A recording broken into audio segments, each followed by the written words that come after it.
안녕하십니까. 존경하는 대한민국 시민 여러분,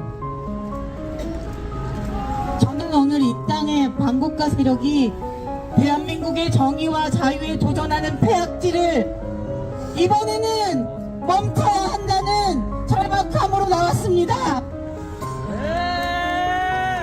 박근혜 대통령님께서 죄를 짓지 않은 사실을 가지고도 불법 탄핵을 자행했다는 것을 국민이 알아차렸을 때 저들은 더 이상 거짓으로 꾸민 불법 탄핵을 멈췄어야 했습니다. 뒤인 문재인 정부가 거짓 평화를 운운하며 북한 눈치 보는 대북 정책을 실현한 결과 삶은 소대가리라는 비난으로 전 세계의 웃음거리가 되고 북한의 손에 우리 국민이 무참히 살해된 것이 세상에 알려졌을 때 저들은 북한을 포함한 공산당의 만행에 동조하는 정치를 멈췄어야 했습니다. 하지만 그들은 멈추지 않았고 멈추게 할 수 없었던 우리는 오늘날 불법 탄핵을 넘어 윤석열 대통령님의 불법 구금까지 마주하며 대한민국의 법치가 추락하는 모든 과정을 지켜보아야 했습니다. 여러분, 탄핵을 주도하는 반국가 세력, 이들이 들을 기가 있습니까? 우리가 경험한 반국가 세력의 폐악질과 비리를 깊게 알고 계시는 윤석열 대통령님의 계엄이 옳았다라는 사실은 시간이 갈수록 더욱 선명해질 뿐입니다.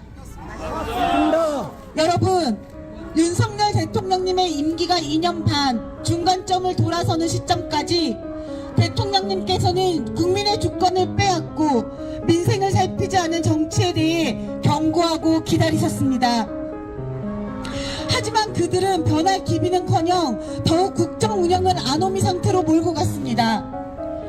또한 선거 부정에 대한 의혹은 보궐선거를 포함한 총선 등 계속해서 터져나온 것이 사실입니다.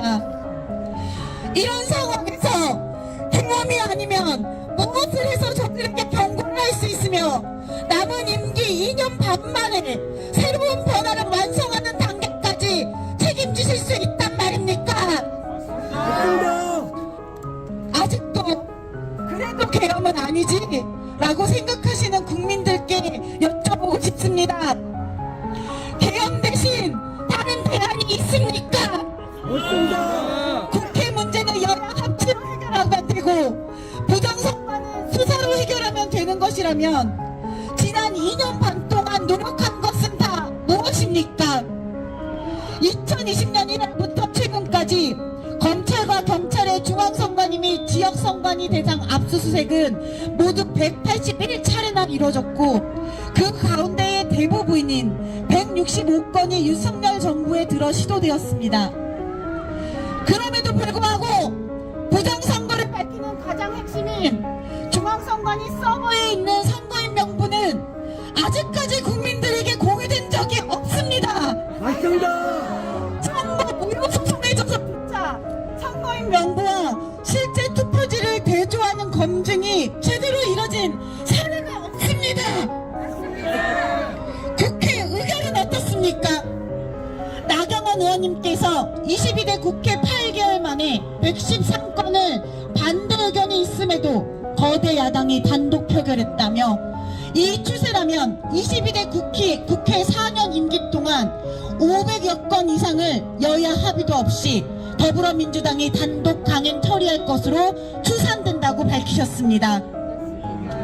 이처럼 우리가 2년 반 동안을 노력하고 기다려줬음에도 바뀌지 않는다면 남은 2년 반의 지금과는 다른 방법을 시도해서라도 대한민국을 정상화하고 국민이 가진 의혹을 남김없이 해소하겠다는 시도가 5년이라는 시간을 약속받은 대통령님의 현실적이고 책임감 있는 선택이 아니겠습니까? 맞습니다. 우리는 윤석열 대통령님께서 자신에게 주어진 5년 이내에 최선의 결과를 만들기에 때를 놓치지 않고 시도한 모든 것들에 동참해야 합니다. 무려 7년 동안이나 탄핵으로 정권을 뒤집으려는 반국가 세력의 시도에 크게 분노해야 합니다. 맞습니다. 국민 여러분, 헌법 헌법재판소가 졸속 심판으로 국민이 선출한 대통령을 끌어내리고 국가의 입지를 대내외적으로 불안하게 하는 행동을 이제는 멈출 수 있도록 더욱 힘을 모아주십시오. 맞습니다. 사실 이 문제는 대한민국 국민 주권에 대한 도전입니다. 국민이 선출해 놓아도 이렇게 매번 국회가 탄핵이라는 수단을 써서 선거 뒤집기를 시도하는 것이 학습된다면 머지않아 국민은 선거에 참여해야 할 의지조차 잃게 될 것입니다. 심지어 저는 이 탄핵 시도 자체가 더불어민주당 내부에서만 시작된 것이 아니라 북한이 민노총같이 정치권 외 시민 조직까지 하달된 지령으로 시도되었다는 점에서 심각한 분노를 넘어 공포를 느낍니다. 우리의 적국이 대한민국의 대통령을 부정하는 공작활동으로 탄핵을 주문하는 현실에 공포를 느끼며 이 말도 안 되는 지력에 부역하면서도 대한민국의 국회에 배지를 달고 쿠데타적 정치 공작을 서슴지 않는 더불어민주당 국회의원들에게 역겨움을 느낍니다. 맞습니다. 오늘 저는 헌법재판소 앞에서 도장 머리카락을 잘라냈지만 진정 바라기는 대한민국의 헌법재판소에서 자행되는 불법 탄핵의 고리가 잘려나가기를 진심으로 고대합니다. 더 이상 대한민국의 부끄러운 역사를 반복하지 마십시오. 전 세계와 많은 국민이 이미 진실을 알고 있습니다. 진실을 깨우치다 못해 정의를 외치는 국민 앞에 헌재가 또다시 위헌적인 재판 결과를 내놓는다면 오늘날 헌법재판소는 스스로 대한민국 법치 사망을 결정한 장본인으로 영원히 기록될 것입니다.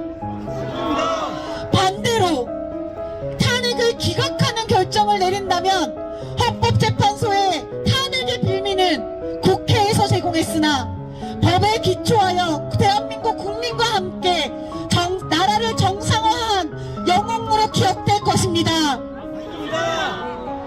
간절히 촉구합니다. 더 이상 불법 탄핵을 멈추라는 국민의 목소리를 무시하지 마십시오.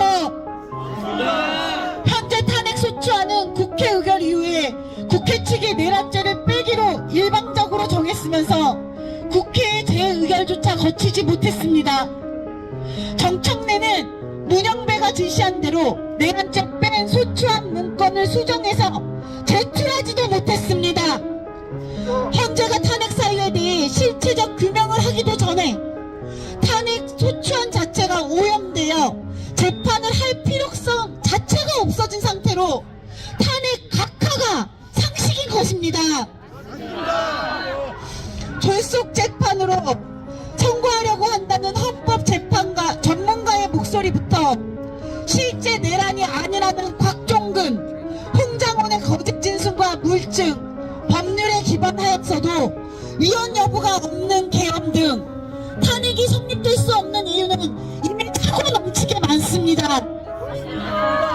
오죽하면 탄핵 반대를 외치는 국민들이 법대로만 해라 라고 주장하겠습니까?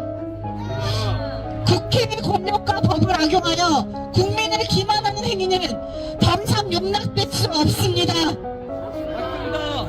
마지막으로 외치겠습니다.